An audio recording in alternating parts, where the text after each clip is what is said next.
Happy Sunday, Boalia Desmond here. Thank you for tuning in. So I titled my message today with the question, do you make time for this? In today's message, I'm going to keep it short because my video keeps cutting because I am running out of storage. And that is, do you make time for this? So I'm talking about self-care. So this topic was discussed with our CEO and his wife in our clubhouse room today. And it's just such an important topic because we all need to make this a priority. Doing it while your lives are still busy, not taking care of yourself after your kids are gone or after you reach a certain age or after the new year and so forth. Not making excuses about self-care. And this involves, self-care involves both men and women, right? But when we think about self-care, what do we think about? Women having manicures and pedicures and getting their hair done and shopping and all of that, which is all good, but that's only a part of it. You know, self-care should involve you doing something that keeps you sane, doing something that allows you to show up the way that you're supposed to, allows you to become the person that you're meant to be. You know, it takes more than just the physical appearance, which is important, but there's a lot more to it than that. So what are one of the things that you can do? Some of the things that were discussed were, for example, sitting in your car. Like if you're a mama and you pick up your kids, sometimes you'll see mamas show up maybe an hour ahead of time because it gives them some time to be alone or some time to meet up with some friends, and they can take care of that portion at that time. But what I like to do is I like to sit in the car. I do like to sit in the car. I find myself just doing it automatically. It's not even anything that I think about. Like, so when I venture out, which isn't much nowadays, when I come home, I just park my car and I sit in it.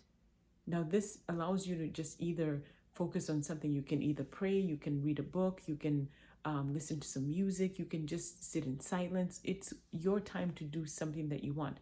And you know what? It allows me to feel refreshed and just kind of like just re-energized.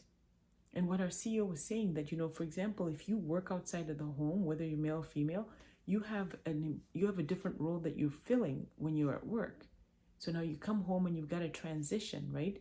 So by you sitting in the car and doing something for you, it allows you to get into that space mentally for what you're going to see when you open that door, for what you're going to have to, who you're going to have to become. Are you a mom? Are you a dad? Do you have little kids? Do you have pets? Now you're going to wear a different hat. But so sitting in the car allows you that time to transition, and then you come in and you're just ready. You're ready to be that new person. And so then too, being a gatekeeper of your time, setting boundaries, allowing yourself to set boundaries and being okay with it. So maybe, for example, this was an example that was talked about. Say you have a day off and somebody says, hey, what are you doing on Thursday? Before you tell them that you have that day off, make sure that you ask a question. What do you need? So when they answer that question, then you know whether or not you want to spend, you want to give that person any of your time on your day off. Because not everybody deserves your day off, your day just because you have off. And just because you have the day off doesn't mean you want to be catering to people. That can be a day that you allow yourself to either take care of yourself or do something that will make you feel whole. Because it is so important. I think we neglect this area so often that even the other things that we set goals for and we want to accomplish and we want to do, when we're not whole ourselves and when we're not taken care of, I think it translates into other areas. It had me thinking about people who start these yo-yo diets, right? They're on a good roll. They're on a good roll. They maybe lose 40 pounds, 25, 30, they're feeling good. All of a sudden they self-sabotage and they go on vacation and they decide, oh, you know what, I'm on vacation, so I'm not gonna exercise anymore, or because I'm on vacation, or they have a cheat day and then now they've just fallen off the wagon.